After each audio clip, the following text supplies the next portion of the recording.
अस्सलामुअलैकुम नौजवान साथियों, रेडियो पाकिस्तान मुल्तान के स्टूडियो से प्रोग्राम हम नौजवान के साथ मैं हूं आपका मेजबान और प्रोड्यूसर नईम अकबर खोसा।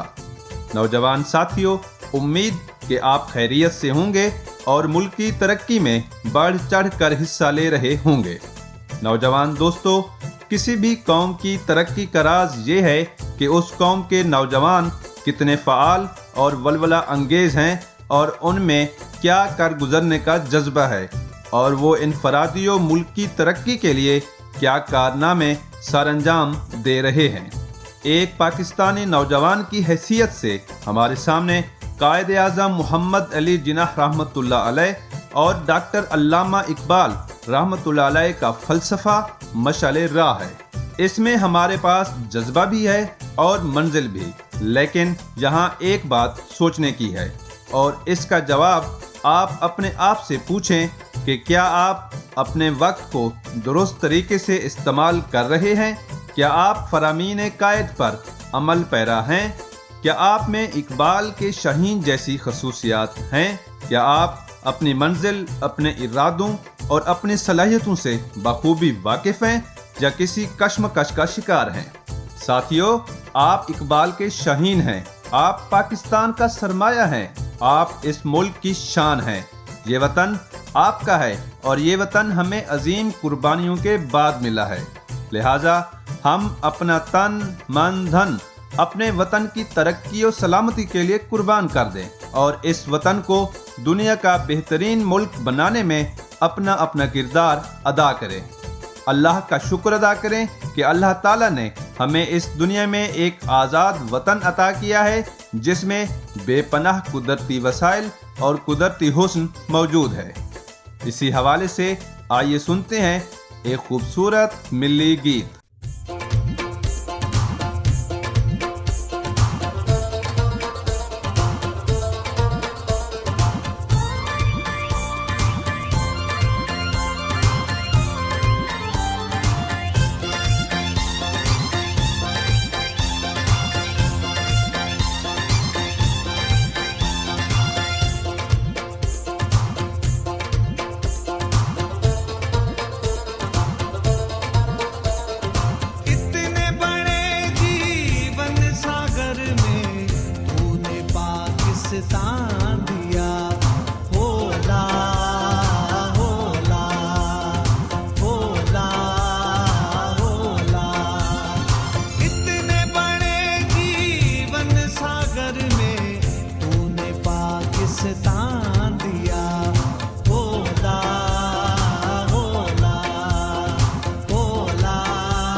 बढ़ने का अरमान दिया तूने पाकिस्तान दिया।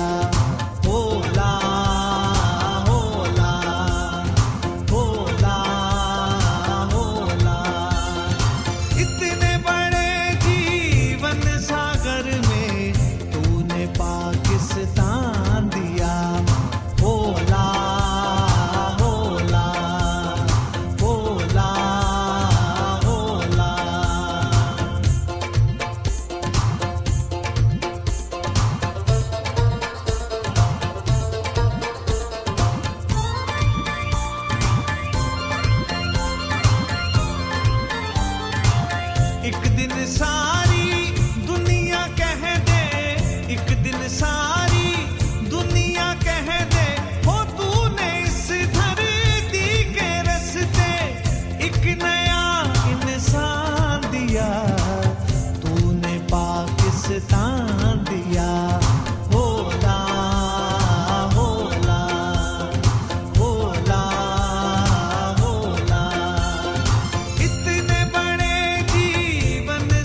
बरकत पाए, हो अलन और याली की दुआएं। जिनको वतन ईमान दिया, तूने पाकिस्तान दिया। होला होला होला होला होला होला होला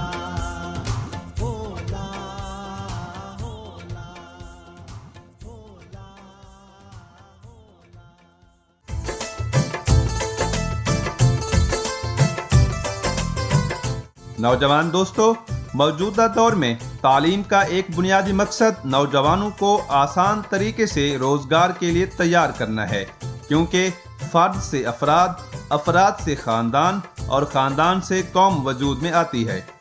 फर्द जो मुआशरे की बुनियादी इकाई है, जब तक वो खुशहाल नहीं होगा, कोई भी कौम और मुल्क खुशहाल नहीं हो सकता। बदकिस्मती से ये एक हमारा अलमिया है कि हमारे मुल्क में शोबा ज़िंदगी के इंतखाब का कोई मुनासिब और वाज़ेह तर्ज अमल मौजूद नहीं है। कोई तालिब इल्म किसी के कहने पर, किसी से सुनकर या किसी और को देखकर शोबा ज़िंदगी चुन लेता है और तकरीबन आधी ज़िंदगी गुजारने के बाद उसे इदराक होता है कि वो कोई और काम इससे बेहतर तौर पर कर सकता है। कैरियर काउंसलिंग के हवाले से मुफीद मशवरे लेकर आपकी खिदमत में हाजिर हुए हैं अम्मार हैदर, और ये सिलसिला है मंजिल है आसमान।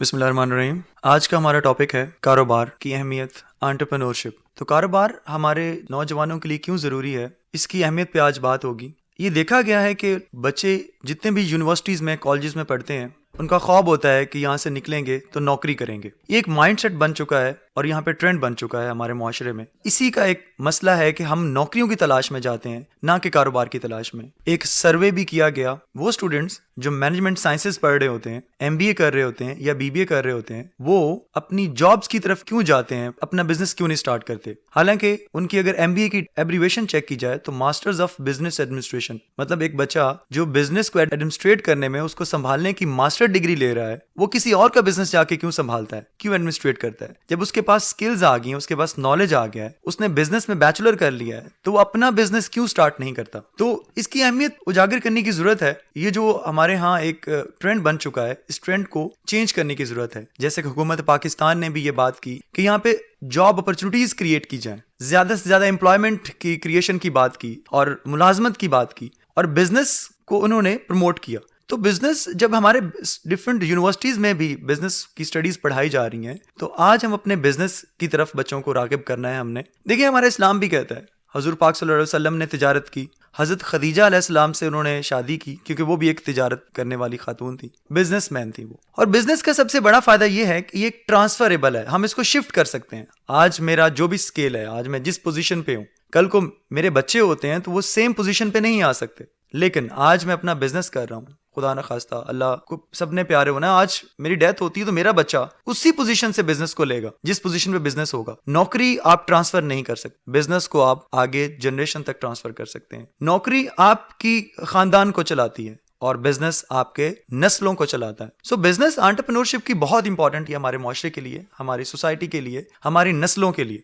बिजनेस के लिए मैं 4 P's की बात करता हूं जो जरूरी होते हैं इंग्लिश में। सबसे पहले पेशेंस, आपका सब्र उसमें। दूसरा है पैशन, कि आपका जुनून उसको काम करने का। थर्ड है परसिस्टेंस, कि आप उस पर कितना कायम रहते हैं। और लास्ट है पेन, कि आप उसके लिए कितनी पेन लेते हैं। जब आप कोई भी बिजनेस स्टार्ट करते हैं तो हमारे यहाँ शॉर्टकट समझा जाता है कि कोई भी काम करना है शॉर्टकट, जॉब मिले तो फौरन से सैलरी मिलना शुरू हो जाए। लेकिन बिजनेस के अंदर आपको पेशेंस चाहिए। जब भी कोई आप बिजनेस स्टार्ट करते हैं तो उसके बाद आपको फौरन से प्रॉफिट्स होना शुरू नहीं होना स्टार्ट हो जाते। जब आप उसमें इन्वेस्टमेंट करते हैं उसके बाद आपको वेट करना पड़ता है, इंतजार करना पड़ता है, आपको सब्र करना पड़ता है, आपको मोटिवेट रहना पड़ता है, आपको उसको टाइम देना पड़ता है, आपको पेन लेनी पड़ती है। ये सारी चीजें मिलकर आपका बिजनेस को खड़ा करती हैं। और बिजनेसेस जो बिजनेस होते हैं, देखिए नौकरी आप सुबह से शाम तक आपने यस सर करनी होती है अपने बॉस को, लेकिन बिजनेस में आप अपने बॉस होते हैं। आप कब शटर ऑन करें, कब शटर डाउन करें, कब आके बिजनेस स्टार्ट करें, कब आप उसको बंद कर दें। आप जितना ज्यादा टाइम नौकरी में देते हैं, सैलरी आपको मुआवजा आपको उतना ही मिलता है। लेकिन बिजनेस के अंदर जितना एक्स्ट्रा टाइम आप देते हैं उसको, उससे आपका बिजनेस ग्रो करता है, उससे ज़्यादा से ज़्यादा उसको तरक्की मिलती है। सो बिजनेस एक बहुत ही अच्छा जरिया माश है और आपको बिजनेस की तरफ आज यूथ को ले जाना चाहिए। जितने भी इस वक्त सबसे ज़्यादा पावरफुल दुनिया में इंसान है वो सारे के सारे बिजनेसमैन हैं। कोई एक इंसान दिखा दें जो अपनी सैलरी से पावरफुल और रिचेस्ट पर्सन बनाओ। और बिजनेसेस एक रेडी से स्टार्ट किया जा सकता है। अब मैं आपको बड़ी मजेदार चीज सुनाता हूँ, रियल केस स्टडी कि मैं मैकडॉनल्ड्स मैंने जाना था बर्गर खाने, तो मैं देखता हूँ कैंट में एंटर होता हूँ तो मैं बाइक पे था, हेलमेट मैंने पहना हुआ था, तो चेक पोस्ट मुझे रोक लिया गया कि आपने साइड मिरर नहीं लगाया हुआ। तो साइड मिरर ना होने की वजह से मैं इतनी दूर से आया था तो मैं वापस जाना पड़ता, मैं अपनी डेस्टिनेशन पे नहीं पहुंच पा रहा था। मैंने बाइक वापस मोड़ी तो देखता हूं कि एक छोटा सा बच्चा साइड मिरर लेके खड़ा हुआ है थोड़ा सी दूरी पे। मतलब वो एक एंटरप्रेन्योर था, वो एक बिजनेसमैन था, उसने सही जगह का इंतखाब किया, एक ऐसी प्रोडक्ट बेच रहा था जिसकी कोई वर्थ नहीं होती। सबसे पहले जब भी हम कोई बाइक लेते हैं, मोटर बाइक लेते हैं, हम उसके साइड मिरर्स उतार के रख देते हैं और किसी काम के नहीं वो ज़ाया जाते हैं। लेकिन उस बच्चे ने उस प्रोडक्ट को एक सही जगह पे लाकर बेचा। वो एक बिजनेसमैन था मेरे लिए, क्योंकि वो 300 का बेच रहा था, शायद उसकी कॉस्ट 50 रुपए भी नहीं होगी, वो वर्थलेस है, वो घर में पड़ा रहता है, आप उतार के रख देते हैं। तो बिजनेस तो कोई भी बुरा नहीं है, कोई बिजनेस फेल नहीं होता। मेरे उस्ताद मोहतरम कहा करते थे कोई बिजनेस फेल नहीं होता, बिजनेस को करने का तरीका फेल हो सकता है। चूंकि कोई बिजनेस फेल होता तो शायद कोई उसको दोबारा कोशिश ही ना करता करने की। सो हमें अपनी यूथ को बिजनेस की तरफ लाना चाहिए, उनको प्रमोट करना चाहिए उनके बिजनेस को। सो हमारी यूथ के लिए मेरा पैगाम है कि वो जो है ना शॉर्टकट ढूंढना बंद करें और जो है ना अपने बिजनेस की तरफ अपना माइंड सेट करें। जरूरी नहीं है कि आप बिजनेस स्टडीज पढ़ रहे हैं तो आप बिजनेस कर सकते हैं। कोई भी आपकी फील्ड है उसके आपके पास उसका नॉलेज है, उसको यूटिलाइज करते हुए, हमें आईटी का बच्चा है तो सॉफ्टवेयर हाउस स्टार्ट कर सकता है। अगर किसी ने म्यूजिक सीखा है तो अपना म्यूजिक इंडस्ट्री स्टार्ट कर सकता है। कोई सर्विसेज दे सकता है, अच्छा गिटारिस्ट है वो गिटारिस्ट की सर्विसेज दे सकता है। सो गिविंग सर्विसेज, एक सर्विसेज देना भी एक बिजनेस है। वासिफ अली वासिफ भी कहते हैं कि अपने शौक को अपना जरिया माश बना लें तो आप प्रोग्रेस करेंगे। तो आप अपने इस बिजनेस को अपना जरिया माश बनाएं और इससे आपकी नस्लें जो है ना वो तरक्की करेंगी। आपका खानदान नहीं, आपकी नस्लें तरक्की करेंगी। आपकी नस्ल दर नस्ल चलता है ये और ग्रो करता है। ये जितने भी आप बिजनेसेस देखते हैं इन्होंने जीरो से स्टार्ट किया। आप इनकी केस स्टडीज पढ़ें, इनकी बायोग्राफी पढ़ें। जितने भी बिजनेस टाइकॉन्स हैं ये कुछ भी नहीं थे, इन्होंने बिल्कुल जीरो से स्टार्ट किया, एक छोटी सी शॉप से स्टार्ट किया। गूगल ने एक छोटे से कमरे से स्टार्ट किया। फेसबुक के फाउंडर कहते हैं कि मैं अपनी चेयर और अपने टेबल पे बैठ के ये बिजनेस मैंने स्टार्ट किया था और आज उसका बिजनेस पूरे वर्ल्ड में है, billion trillions of the customers उसके हैं। राइट, इसी तरह हमारे अपने देख लें जो यहाँ पे बिजनेसमैन है पाकिस्तान के, बहुत नोन बिजनेसमैन है, वो कैसे उन्होंने कैसे प्रोग्रेस की। उनके पास अगर आप उनकी हिस्ट्री उठा के देखें तो उन्होंने बिल्कुल जीरो से स्टार्ट किया था, not a Penney in the pocket. मेरे पास टाइम कम है वरना मैं आपको ये जो खान ब्रदर्स है इसकी स्टोरी सुनाता कि ये जो ट्रांसपोर्ट का बिजनेस उसने स्टार्ट किया तो उसके पास सिर्फ 50 रुपए थे जब उसने ये बिजनेस स्टार्ट किया था और आज वो ट्रिलियंस का मालिक है और कनाडा में उसका बिजनेस है और कनाडा नेशनलिटी होल्डर है और वहां पे ट्रांसपोर्टेशन का उसका बिजनेस है। जेब में एक पेनी नहीं होता। वो कहते हैं पैसों से बिजनेस होता है, मैं कहता हूँ नहीं, पैसों से नहीं, पैशन से बिजनेस होता है, माइंड से बिजनेस होता है, क्रिएटिविटी से बिजनेस होता है। आपको मिनिमम रिसोर्सेज में मैक्सिमम आउटपुट आप कैसे ला सकते हैं, इससे बिजनेस होता है। सो माइंड से और दिमाग से बिजनेस हुआ करते हैं, पैसों से बिजनेस नहीं हुआ करते। जितने भी आप जो है ना बिजनेस टाइकॉन्स को देख लें, उन्होंने इन्वेस्टमेंट के लिए उनके पास पैसे नहीं थे, उन्होंने एक कमरे से बिजनेस स्टार्ट किया था। तो मैं अपने यूथ को, अपने स्टूडेंट्स को, अपने इस कौम की यूथ को ये पैगाम देना चाहता हूँ कि जब आपकी डिग्री कंप्लीट हो जाती है तो आप बहुत स्ट्रेसफुल हो जाते हैं कि नौकरी नहीं हो रही, नौकरी नहीं मिल रही, और आप परेशान होकर स्ट्रेस का शिकार हो जाते हैं। यकीन माने जिन बच्चों ने राइट आफ्टर ग्रेजुएशन या मास्टर्स के बाद या ड्यूरिंग लास्ट सेमेस्टर्स अपने बिजनेसेस स्टार्ट कर लिए, उनको नौकरी की जरूरत ही नहीं पड़ी। तो लेट मी सजेस्ट यू कि अगर आपको नौकरी की तलाश है, इवन दो अगर आप नौकरी की तलाश करते रहें, उस टाइम के दौरान आप ना कोई छोटा सा बिजनेस स्टार्ट कर दें। यकीन माने आप नौकरी आपको मिल भी जाएगी तो आप उसमें सेटिस्फाई नहीं होंगे। आप अपने बिजनेस में जो काम करने का मजा आता है ना, उसको टाइम देने में जो मजा है, वो जो लज्जत है ना, वो कभी चख के देखें, आप कभी नौकरी की तरफ जाएंगे भी नहीं। तो मेरी यूथ से, अपने नौजवानों से ये गुजारिश है, ये मेरी दिल से गुजारिश है कि आप जिंदगी में एक दफा लाजमी किसी ना किसी बिजनेस को, वो जिसमें आपकी दिलचस्पी है, उसको लाजमी ट्राई करें और पैसों की जो हर्डल है उसको बीच में मत आने दें। अपने पैशनेट होके, अपने हिम्मत से और पेन लेकर, अपने जुनून के साथ बिजनेस को स्टार्ट करें। इंशाल्लाह आप नौकरियां देने वाले बनेंगे, नौकरी लेने वाले नहीं।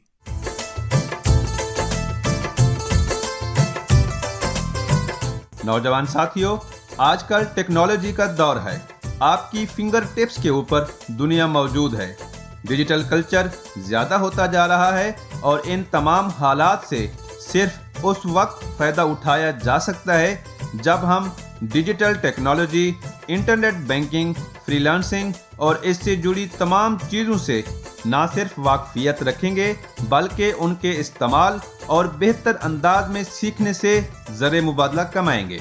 हुकूमत पाकिस्तान के भी बहुत से ऐसे प्रोजेक्ट्स इस वक्त चल रहे हैं जिसमें नौजवानों को सॉफ्ट स्किल्स सिखाए जा रहे हैं ताकि वो अपने पाँव पर खड़े हो सके और वतन अजीज़ के लिए ज़र मुबादला कमा सके। आइए इसी हवाले से ये गुफ्तगू सुनते हैं।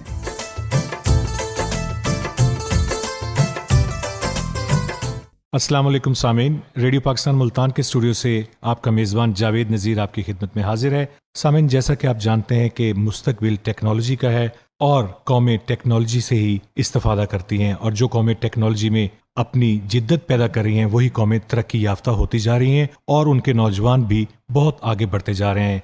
वज़ीर-ए-आज़म पाकिस्तान जनाब इमरान खान का भी विजन ये है कि डिजिटल पाकिस्तान और इस विजन को लेकर आगे चलें। डिजिटल पाकिस्तान विजन का इफ्तिताह वज़ीर-ए-आज़म पाकिस्तान इमरान खान ने कुछ अर्सा कबल किया और उसमें उन्होंने बहुत सी चीज़ों पर जोर दिया। अपने नौजवानों को कहा कि वो डिजिटल ज़राए आमदन पर आएँ और ई रोज़गार का अपना तरीका अपनाएं ताकि इससे ज़्यादा से ज़्यादा मौके हो सकें। फिर उन्होंने डिजिटल पाकिस्तान में एक और विजन दिया कि डिजिटलाइजेशन के जरिए हम अपनी अदायगियाँ करें और दफ्तरी अमूर जो हैं उनको भी डिजिटलाइज तरीके से सर अंजाम दें और हम जो कागजात के झंझट में हम पढ़ते हैं उससे भी छुटकारा हासिल कर सकें। इस डिजिटल पाकिस्तान का विजन क्या है, इसमें कौन कौन से सेक्टर आते हैं, क्या क्या तरक्की के मौके इसमें शामिल हो सकते हैं, इस पर बात करने के लिए हमारे साथ आज 3 मोअज़्ज़िज़ मेहमान मौजूद हैं। मैं अपने मोअज़्ज़िज़ मेहमानों का आपसे तारुफ करवाता चलूं। हमारे साथ मौजूद हैं मिर्ज़ा नदीम बेग, आप बैंकिंग सेक्टर, कॉर्पोरेट सेक्टर के ट्रेनर हैं, उस्ताद हैं। उनके साथ हमारे साथ मौजूद हैं फ़हद अली, आप सेक्टर इंचार्ज हैं BZU Multan Punjab information technology board के, और इस बोर्ड के क्या काम है और ये बोर्ड डिजिटल पाकिस्तान में क्या किरदार अदा कर रहा है और किन किन नौजवानों को ये रोजगार के मौके फराहम कर रहा है और कौन कौन से नौजवान इनके साथ मुंसलिक है। और हमारे साथ एक ऐसे नौजवान मौजूद हैं जो इस डिजिटल पाकिस्तान के जरिए ई रोजगार सिस्टम के जरिए अपना एंटरप्रेन्योर चला रहे हैं, अपना कारोबार कर रहे हैं और माहाना हैंडसम आमदन है वो कमा रहे हैं और अपने वालिदैन का इस वक्त बहुत मजबूत बाजू हैं। आप तीनों हजरात का बहुत बहुत शुक्रिया। मिर्ज़ा नदीम बेग साहब, प्रोग्राम का आगाज़ हम आपसे करते हैं कि ये डिजिटलाइजेशन या डिजिटल पाकिस्तान का विजन है क्या और प्राइम मिनिस्टर पाकिस्तान इस विजन को क्यों पाकिस्तान में इंट्रोड्यूस करवाना चाहते हैं और क्यों आने वाली नस्ल और हमारे नौजवानों को खुसूसी तौर पर कहना चाहते हैं कि इस विजन के ऊपर आएँ और डिजिटलाइजेशन की तरफ आएँ। देखें, जो बुनियादी तौर पर डिजिटलाइजेशन का जो कॉन्सेप्ट है वो ये है कि आपको दुनिया भर के जितने भी ममालिक हैं जी वहाँ पर जो बेंचमार्क बना दिए गए हैं तरक्की के जी उसके बराबर लेकर आया जाए जी। जब आप उसके बराबर लेकर आएंगे तो फिर आपको टेक्नोलॉजी वही अडॉप्ट करनी पड़ेगी जो इंटरनेशनल मार्केट के अंदर, जो इंटरनेशनल कंट्रीज़ के अंदर जो पैरामीटर्स मौजूद हैं हमें उनको फॉलो करना पड़ेगा। अब उसको बराबरी पर लेकर आने के लिए ये डिजिटलाइजेशन का कॉन्सेप्ट आया है कि चीज़ों को इंटरनेशनली ऐसा लिंक कर दिया जाए कि आप ना सिर्फ पाकिस्तान के अंदर रहते हुए बल्कि बैरून ममालिक के भी जो अगर लोग मौजूद हैं, इदारे मौजूद हैं, बिजनेसेस मौजूद हैं, उनके साथ बाकायदा लिंक क्रिएट करते हुए आप एक सिनर्जी क्रिएट करते हैं और उससे जो प्रोडक्टिविटी है वो ज़्यादा होती है। और प्रोडक्टिविटी ज़्यादा होने का फ़ायदा किसको होता है? नो डाउट सबसे पहला फ़ायदा आपको खुद होता है, अपनी ज़ात को, फिर आपकी ज़ात के साथ फ़ायदा होता है माशरे को, फिर माशरे के साथ फ़ायदा होता है मुल्क को। और ज़ाहिर है कि अल्टीमेट टारगेट जो है इस वक्त जो गवर्नमेंट होती है उसका टारगेट यही होता है कि किसी तरीके से मुल्क को, रियासत को मजबूत किया जाए, उसकी तामीर की जाए। और उसके अंदर जो डिजिटलाइजेशन का जो कॉन्सेप्ट है ये आपको इस बात की तरफ लेकर आता है कि हमारी हर चीज़ डॉक्यूमेंटेड होनी चाहिए। तो ये जो पेमेंट्स की जाती हैं, जो वसूलियाँ की जाती हैं बैंक्स के अंदर, इसके अंदर जो डिजिटलाइजेशन इन्वॉल्व हुई है कि आज आप एक ट्रांजैक्शन करते हैं तो उसके अंदर बाकायदा आपको बताना पड़ता है कि ये आपका इनफ्लो अगर हुआ है, ये पैसा आया है तो उसका सोर्स क्या है, उसकी इंफॉर्मेशन क्या है। अगर एक बच्चा जिसका अकाउंट मौजूद है और उसके अकाउंट में अगर पैसे आते हैं तो वो बच्चे को बताना पड़ता है, लिखना पड़ता है बैंक अकाउंट्स के अंदर कि उसका सोर्स ऑफ इनकम कहाँ से होगा, क्या उसके वालिद उसको सपोर्ट करेंगे, क्या उसको स्कॉलरशिप की अमाउंट मिल रही है, या उसका अपना कोई बिजनेस है वहाँ से पैसा आ रहा है। और इसी तरह अदायगी करते वक्त भी ऐसा ही किया जाता है। तो इसका जो बेसिक थीम यही है, जो फेटफ के कवानीन के अंदर भी आप देख रहे हैं, उसके अंदर भी बेसिक चीज़ यही है कि आपके तमाम सिस्टम ट्रांजैक्शंस को आप डॉक्यूमेंटेड कर दें ताकि FBR की टैक्स कलेक्शन के अंदर भी बेहतरी हो और मुल्क की इकोनॉमी डॉक्यूमेंटेड हो जाए। जी नदीम साहब, आपके कहने का मतलब तो ये है कि डिजिटल बैंकिंग और डिजिटल अदायगियों से जो बदनवानी है उसका मुकम्मल तौर पर खात्मा हो जाएगा और हर किसी को अपना सोर्स ऑफ इनकम जो है वो बताना पड़ेगा कि कहाँ से पैसा आ रहा है और कहाँ पैसा जा रहा है। ये तो बहुत अच्छा विजन है। इसमें प्राइम मिनिस्टर का एक और विजन था कि ई रोजगार के मौके जो हैं वो फ्राहम किए जाएँ और इंटरनेट तक रसाई जो है वो आम आदमी की हो। इस पर बात करने के लिए हमारे साथ मौजूद हैं फ़ाहद अली, आप सेंटर इंचार्ज हैं बहाउद्दीन ज़िक्रिया मुल्तान में पंजाब इंफॉर्मेशन बोर्ड के हवाले से। फ़ाहद, ई रोज़गार के मौके इंफॉर्मेशन बोर्ड और डिजिटल पाकिस्तान आपस में मिलकर किस तरह फ्राहम कर रहे हैं? अच्छा, इसमें इस तरह से है कि आपको पता है कि अब ये टेक्नोलॉजी का दौर है जी।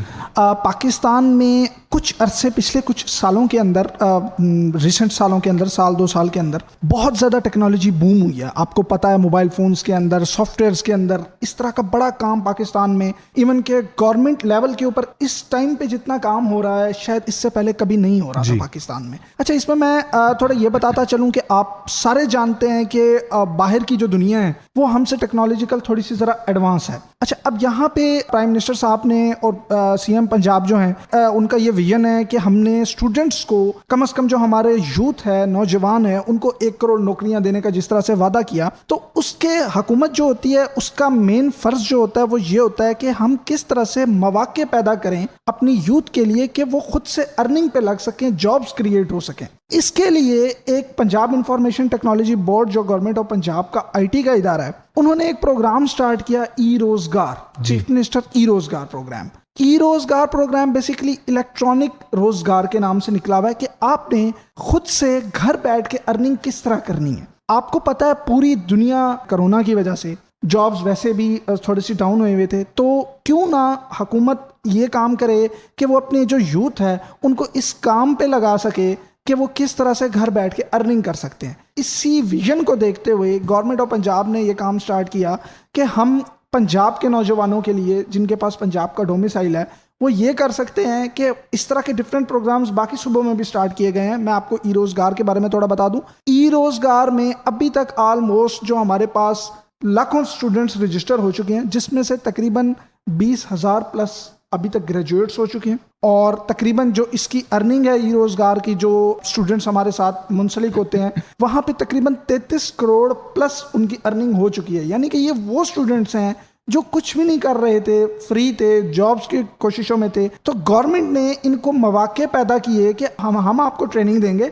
आप घर बैठ के खुद से अर्निंग स्टार्ट करें। और ये इंशाल्लाह फेडरल लेवल के, पूरी कंट्री लेवल के ऊपर आगे प्रोग्राम्स आगे मजीद बढ़ रहे हैं। इससे फ़ायदा जो मेन है वो 2 फ़ायदे, वही जैसे सर ने बात की कि एक तो हमारी नौजवान का अपना फ़ायदा है, उनकी अर्निंग का फ़ायदा, दूसरा सबसे बड़ा ये पाकिस्तान की इकोनॉमी का फ़ायदा जी। डॉलर्स बाहर से जब पाकिस्तान आते हैं तो ऑफ कोर्स ये पाकिस्तान की इकोनॉमी में बड़ा इम्पैक्ट डालेंगे, तो इंशाल्लाह इसका बड़ा आगे ब्राइट फ्यूचर है। अभी सामिन, जिस तरह फ़ाहद ने बात की कि ई रोजगार सिस्टम डिजिटल पाकिस्तान के तहत और हुकूमत पंजाब और वज़ीर आला पंजाब के विजन के मुताबिक जो है ई रोजगार सिस्टम वो लॉन्च किया गया, और उससे बहुत से स्टूडेंट्स जो थे वो जो घरों में ग्रेजुएट्स थे, मास्टर्स थे, वो बेरोजगार बैठे हुए थे, तो वो इस सिस्टम के साथ मुंसलिक हुए और उन्होंने इस सिस्टम को अपनाया। और इन सेंटर्स पे, जिन सेंटर्स के इंचार्ज फ़ाहद अली, उसी एक सेंटर से ट्रेंड हमारे पास नौजवान भी मौजूद हैं, अब्दुल मन्नान राना, जो ई रोजगार के जरिए अपना एंटरप्रेन्योर कारोबार कर रहे हैं। इनसे पूछते हैं कि इन्होंने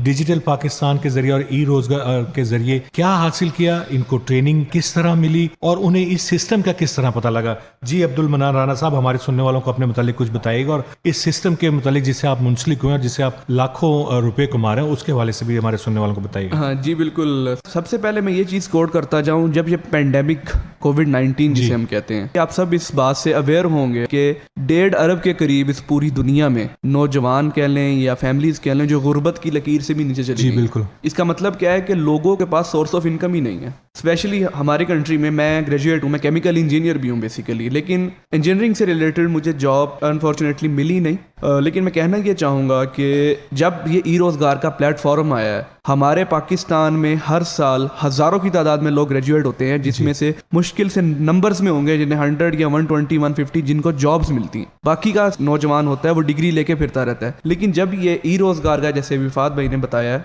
ये प्लेटफॉर्म जैसे मेरी आंखों के सामने, लिटरली मैं बताऊंगा कि जब मुझे ये नज़र आया है इसकी एडवर्टाइजमेंट, मैंने ऐसे ही अप्लाई कर दिया कि ठीक है कोई ना कोई होगा। मुझे अवेयरनेस नहीं थी, मैंने अप्लाई किया, मेरा जब नाम आया, सिलेक्शन हुआ, तो इसके बाद पता लगा कि ये क्या चीज़ है। क्लासेस शुरू हुई, क्लासेस के साथ साथ जब पता लगा कि ऑनलाइन अर्निंग, इससे पहले मुझे ख्वाब लगता था जी। और ई रोज़गार के बैच 9 का मैं स्टूडेंट था, सर वकास अहमद मेरे टीचर थे, तो उन्होंने इस तरह से मुझे गाइड किया और इस तरह से पढ़ाया गया और मुझे अंदाज़ा हुआ कि मैं अपनी एजुकेशनल एक्सपीरियंस को, जो मैंने 16 साल 16 ईयर्स एजुकेशन हासिल की है, उसको मैं कैसे यूटिलाइज़ कर सकता हूँ। और जो मैंने उसे यूटिलाइज़ किया, हमें चीज़ें सिखाई गई ऑनलाइन कैसे अर्न करता है। और अल्हम्दुलिल्लाह ये सिर्फ कि 2 महीने का कोर्स था हमारा, इस 2 महीने में मैंने 5 to 6 lakhs अर्न किया था, जो कि सिर्फ एक मतलब छोटी सी अमाउंट है। और करंटली मैंने छोटा सा सॉफ्टवेयर हाउस डेवलप किया हुआ है और मैंने उसमें 10 एम्प्लॉयज़ रखे हैं, वो भी ग्रेजुएट हैं, उनके पास डिग्रीज बहुत अच्छी हैं, इनफैक्ट मेरे से भी अच्छी हैं। कोई एमफिल कर चुका हुआ है, कोई पीएचडी का स्टूडेंट है, अनफॉर्चुनेटली उनके पास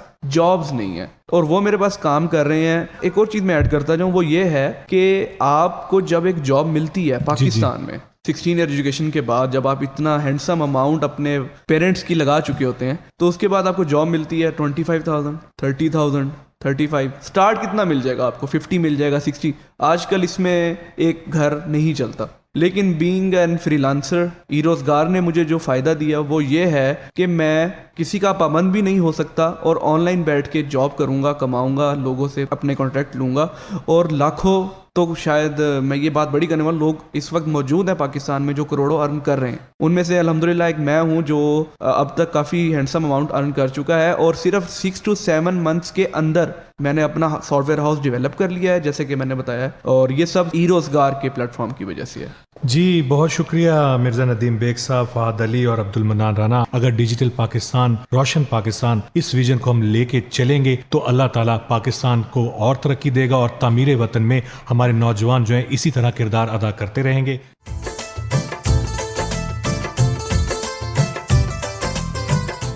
जी नौजवान साथियों, स्टूडियोज की घड़ियां मुझे बता रही हैं कि हमारे प्रोग्राम का वक्त खत्म होने वाला है। आखिर में यही पैगाम कि वक्त बहुत कीमती है, इसे मस्बत सरगर्मियों में और सीखने में इस्तेमाल करें और ज़ाय बिल्कुल ना करें। इसके साथ ही रेडियो पाकिस्तान मुल्तान के स्टूडियो से रिकॉर्डिंग इंजीनियर जुहेब शाहिद और अपने मेज़बान और प्रोड्यूसर नईम अकबर खोसा को दीजिए इजाज़त। अल्लाह निगहबान।